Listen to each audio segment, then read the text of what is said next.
So here's how to get PureVPN money back guarantee. Before we start, you can click on my link down in the description to try out PureVPN for free.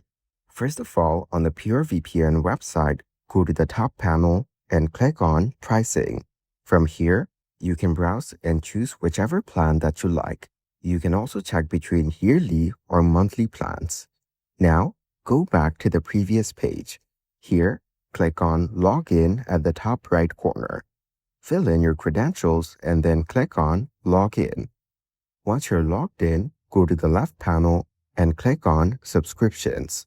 On this page, you can view your subscriptions and manage your payment details, plan upgrades, renewals, and many more. Click on a subscription to view its details.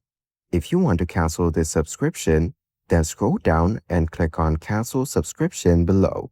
Click on Cancel Subscription again to confirm.